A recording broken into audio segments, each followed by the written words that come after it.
Hey everyone, Alon Mizrahi here. This is the Mizrahi Perspective, and I want to say welcome to almost 5,000 new followers, subscribers on YouTube. As a result of my two How Israel Ends videos, people seem to like them very much. They are breaking records in terms of views and time watched, and it is so welcome. I'm happy to have you here. So welcome to my channel. My channel is growing and it's fantastic, and I'm happy about it. So thank you. And there's a lot of great stuff coming, still to come. Two things I wanted to talk about today. Two events happening in one just today and one 2 days ago. Netanyahu is going to Washington again. And this is very exciting for me personally because just on a personal level, I'm so interested in everything Netanyahu does, and everything every Ashkenazi does, not just Netanyahu. I'm just fascinated. I mean, they fascinate me. And there was America's Independence Day. And this is a nice occasion to talk about my hand movement. It gets the camera out of focus, but okay, this is how it is. I want to talk about what Netanyahu is bringing with him to Washington. What is the reality that Netanyahu is facing when he's going to Washington, and what is likely to happen in this meeting? You can call it a summit because Netanyahu is like in the White House every week. Also, so I want to talk about that, and I want to talk about something a little bit more, a little bit bigger issue, which you like. You like the bigger, more philosophical, theoretical, bigger issues that I talk about. You seem to like those very much. So I'm going to talk about America's strategic folly or stupidity. This is also a little bit about Israel, but it's mostly about the US and its choices and how its choices are leading it to unavoidable defeat. Okay?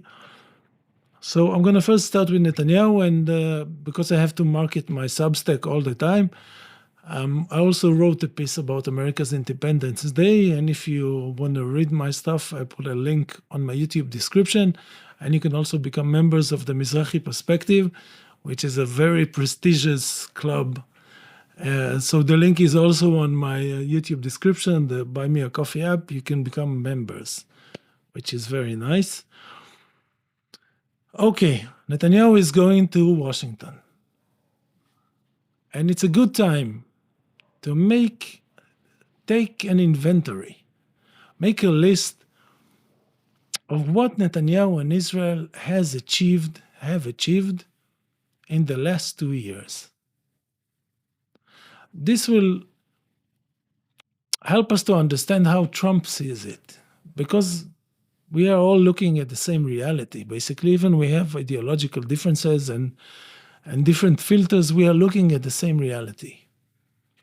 So if I'm looking at a list of things Netanyahu and Israel set out to achieve after October 7, okay?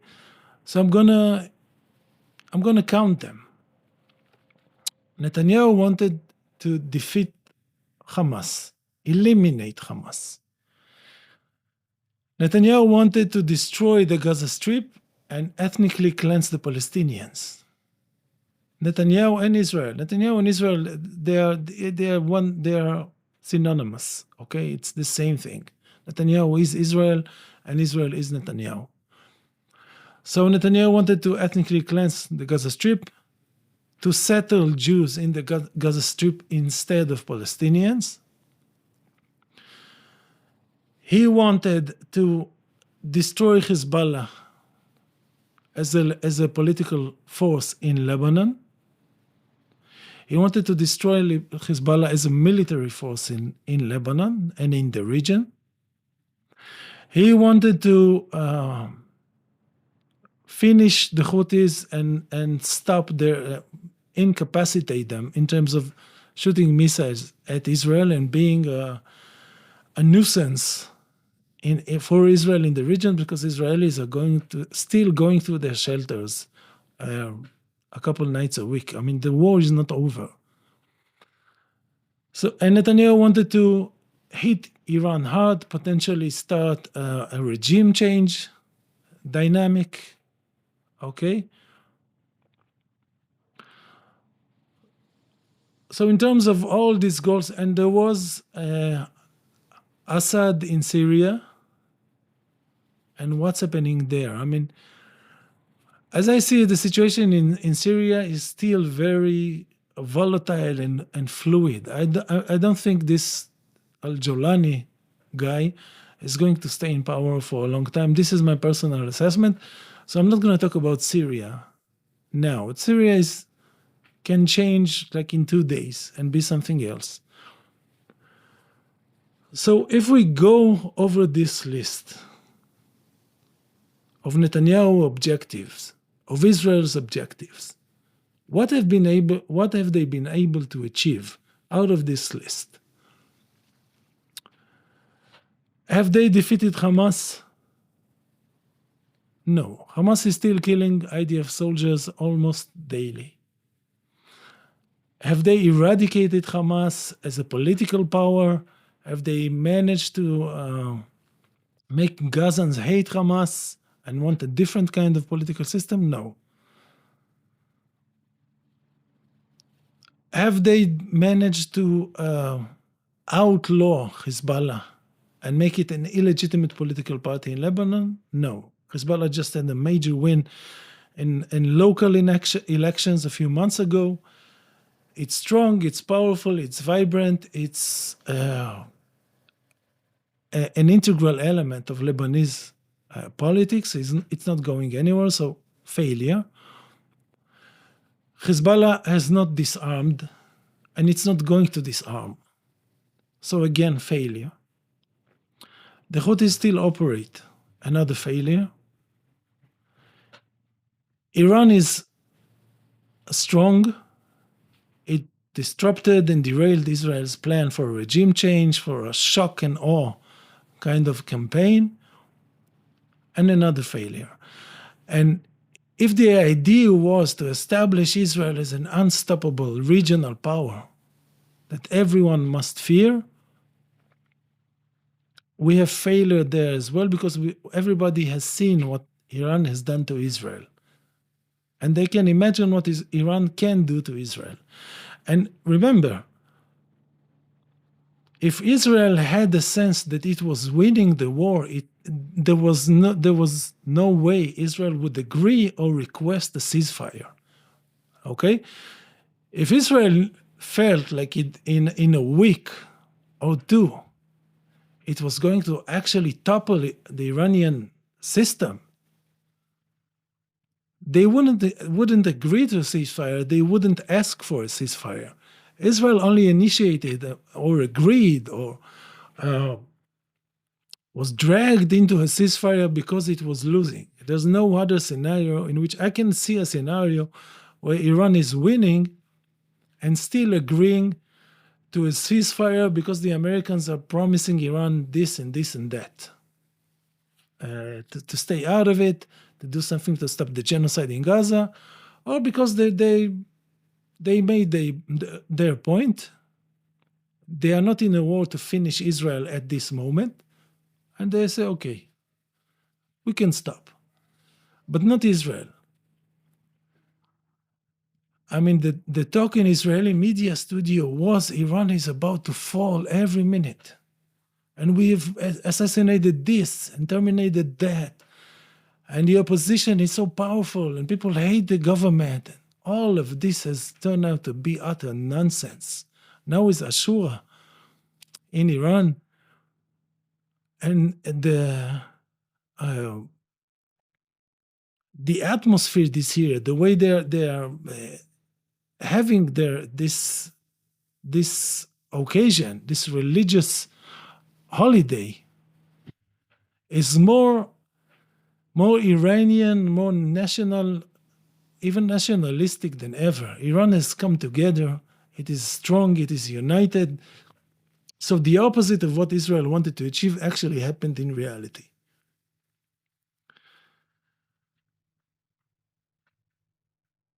So everything that Israel wanted to achieve after October 7 ended in failure. But in our minds, and this is a crucial point, and I'm saying this a lot recently, and I'm going to keep on saying this because this is so important. We are submerged in Western propaganda and psychological warfare. The algorithms, the media outlets, everything that we hear and see is planned, is designed to make us feel that the West is winning and moral and right and powerful and rich. And the global South is weak, okay? And disjointed, scattered, confused, poor, weak. Everything that we see day and night. But if you go over the list as I just mentioned it, you see that Israel basically achieved nothing. And if Israel wanted at least Western people, Western countries, the Western public, to be on its side because of October 7, and to see Hamas as the villain in the story, this is another huge failure. Because now, literally millions of people chant death to the IDF. They chant it. No one heard of something like this 2 years ago, 3 years ago. But Israel made it extremely popular. So failure with Hamas, failure with Hezbollah, although Hezbollah was hit pretty hard, but it was not disabled. It didn't disintegrate. It made a strategic choice, potentially in consultation with Iran, to not go on with the war. And remember, Hezbollah was waging a very limited war against Israel, and it was doing serious damage, and Israel quite quickly reached a conclusion it cannot occupy South Lebanon. It can't do it militarily. So it went after it changed strategy to deception, to division, to bribery, to coercion. This is what Israel and the US are trying to do now in Lebanon because they know Hezbollah is too strong. And going to war with Hezbollah now is too dangerous for Israel. So no Israeli success. And still the impression that Western media and Western governments are trying to imprint in our brain is that Israel is winning and unstoppable. And this is nonsense because Israel failed at everything it tried to achieve. Everything. It has killed an unbelievable number of Palestinian children and women and disabled and elderly and innocent people. It starved them. It tortured them. But this is not winning. This is not winning anything for Israel. And if Israel imagined, in my last video I talked about it, I mean how laughable it was. If Israel imagined that it can normalize with any Arab country in this situation, when it is being shown to be weak, not invincible militarily, and to be so psychopathic, politically, morally, militarily, No one is normalizing with them. No one is about to normalize with them. The only thing that could happen in this meeting in the White House is Trump agreeing or green lighting an Israeli annexation of parts of the West Bank. This is the only thing that could happen. No one is normalizing with Israel. Even Syria, under this occupation, cannot give up the Golan Heights and sign a peace deal with Israel. Because this is signing a suicide note. No Syrian can do that. It's impossible. And I don't think Arab countries will allow Syria to sign a peace agreement like this. This is too humiliating. This is too much. Some things are too much. Sadly, killing Palestinians is not too much. It's not too much for the Arab world, for the Arab League, for Muslim countries, for European countries. There's no need to even mention them. For the Democratic Party, for international press, it's no biggie. Netanyahu can kill all the Palestinians he wants. But using this as a platform to upgrade Israel's standing geopolitically, to make Israel into a regional or international empire, this is not happening, and this is not going to happen. Because Israel is getting weaker and weaker in every aspect. Its military is eroding fast. Its sanity is fading. There's not much left for a long time. It can't conduct itself like a normal country. The economy is in bad shape. Israelis are leaving the country, 100,000 or 200,000 a year. Israel is not attractive to anyone, not to tourists, not to business people. Israeli tourists are not very welcome in a lot of places. Israeli academics are not welcome almost anywhere. Israeli artists, I don't know if they can perform even anywhere. I mean, things are looking very bad for Israel. It is not attractive, it is not appealing, it is horrifying. So Netanyahu is going to the White House when Israel is in bad shape and it needs saving from Trump. But my personal feeling about this is the mood is changing. It has changed drastically in the US. We have seen a poll of Democrats. Only 12% of Democrats support Israel. 62% support Palestine. And I think even among Republicans, I'm not sure even in the Republican Party there is a majority, maybe a small majority. In 6 months, there may not be a majority. And if you count the American public as a whole, Israel is not popular anymore. And Netanyahu needs Trump's assistance, Trump's rescue, either to go to war with Iran, which Trump doesn't want to do. I spoke about this plenty.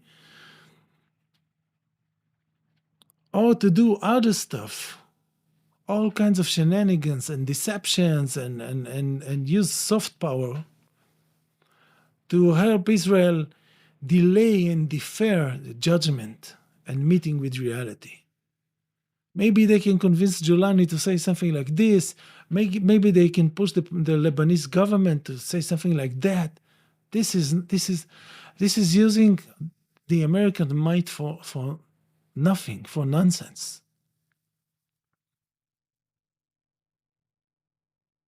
And one more thing that I want to say about this part, and this is important,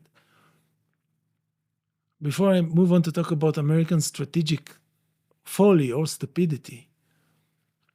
What's unique about this time in history? So many things converge. I mean, the global south is rising.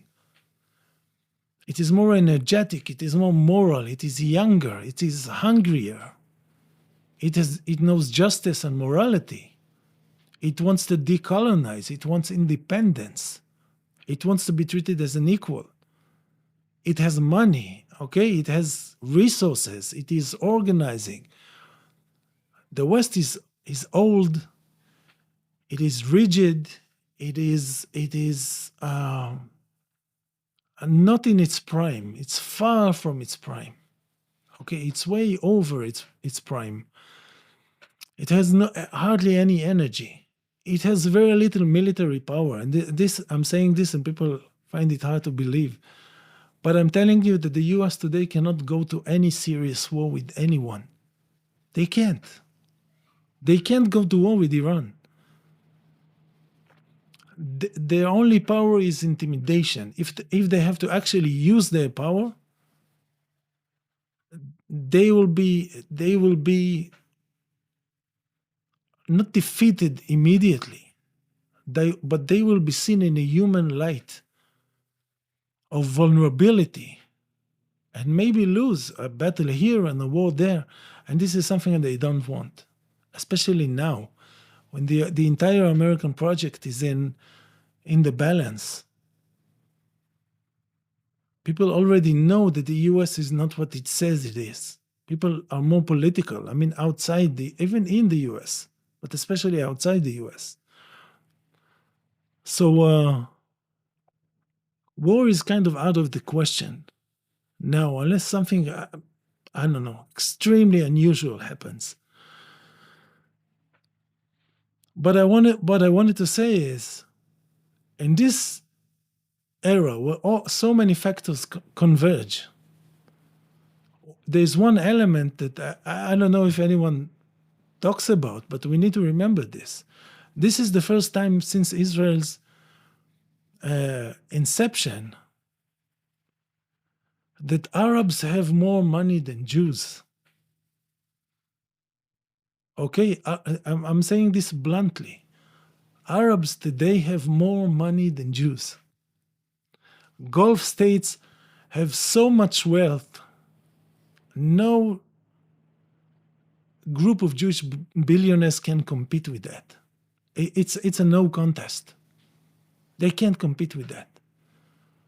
The money Qatar and Saudi Arabia and the UAE have is trillions upon trillions upon trillions. They cannot compete with that.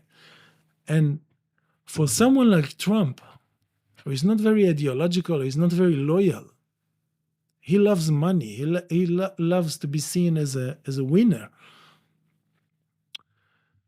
For someone like Trump, it doesn't make sense to risk a relationship worth trillions, many trillions, for a country that doesn't give anything to the US, which is a net taker. I mean, what has Israel given the US? Arabs are investing trillions, they are saving American economy. Without Arab money, the US would be in a much worse shape than it is now. So for Donald Trump to destroy America's relationship with the rich Arab states and the money that they have for Israel, it doesn't make a lot of sense. It is a very, not only counterintuitive, a very unreasonable choice to make. And this is why I consistently bet that he's not going to do it. But the final thing I wanted to say about America's strategic stupidity, and this is relevant for the entire colonial project. This is how its failure is hard-coded into its basic definitions. Because think about what the US could have done with Israel 50 years ago. the US could have realized 50 years ago, 60 years ago, that they have established a Jewish state in Palestine.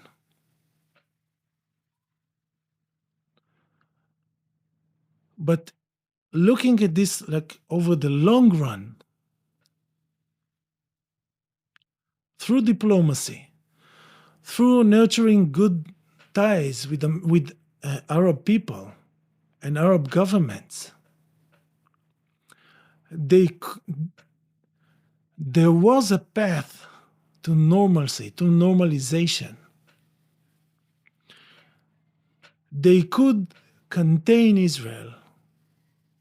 They could prevent it from trying to expand and become this megalomaniac mini empire in the Middle East, which it can't be. They could have said to Israel, no, in 1967, you are not going to expand into the West Bank and East Jerusalem and the Golan Heights. You have to make do with the 1948 borders, which wouldn't have made justice with Palestinians. This is not my point. But it could have saved this project and the US, because if the US had chosen this path, they could have maintained strong and organic ties with the people of the Middle East.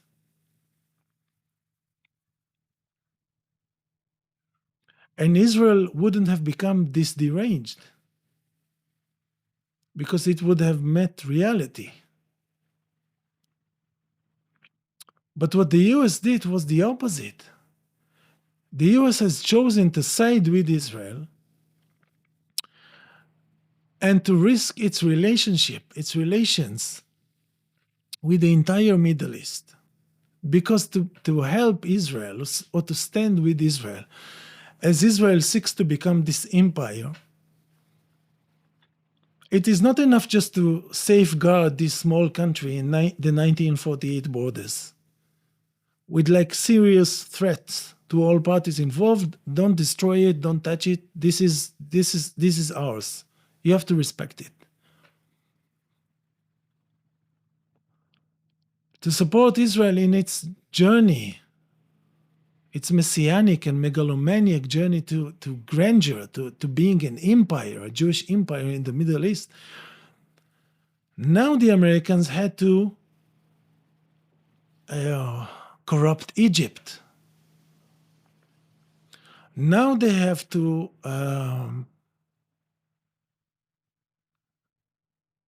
own Jordan. They have to go after Assad. They have to meddle in Lebanon. They have to have control over the Gulf states. They have to take Iran to war, or to try to topple the Iranian regime. They have to do stuff in Azerbaijan. This project, instead of keeping Israel modest and small and normal, which could have guaranteed them normal relations with the entire Arab world, with the entire Muslim world, they have chosen to take not the side of Israel, but the side of Israel imperialism and expansionism. And having chosen to do that, they have taken upon themselves 1 trillion other tasks and missions and jobs they never really signed up for. Now they have to censor the American people. I mean, if Israel was prevented, or had been prevented from keeping the territories it occupied in 1967, the American left would never even dream. I mean, American lefties would never have dreamt of being anti-Israel, or European lefties, because they were not against the existence of a Jewish state in Palestine, although it was a huge historic injustice. I'm not denying this. I'm just shedding light on the difference. The Americans and Europeans After 1967, after 1979, when Israel signed this peace agreement with Egypt and promised it was going to establish a Palestinian Authority, and didn't respect this agreement, they still sided with Israel as it expanded settlements. And now Israel became an international problem. Now it was getting more hated by more people. Now it had to enact its brutality and violence on camera. Israel has been doing this since the 70s, 80s, 90s, the first Intifada, before the first Intifada. Because the Americans made that bad strategic choice to not contain Israel, they have been, in fact, swallowed by Greater Israel. Because, as I said in a previous video, now there were no boundaries for Israel. Now Israel was seeking to destabilize Lebanon and Syria and to suffocate Jordan and to have a tense relationship with Egypt. Not actual peace, because Egyptians hate Israel. Because of the occupation, not because Israel existed. They accepted Israel in 1979.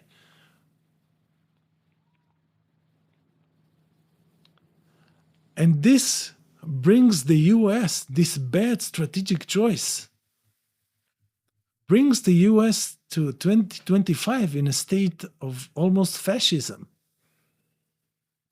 Israel is at the center of it. Israel is always choosing to be at the center of it. Now Americans have to police almost the entire planet, not for the existence of a Jewish state, but for the insane mission of an endlessly expanding Jewish state, which seeks to be an empire. This is such a bad choice for the US to make. This is such a grave error that they have made 50 years ago.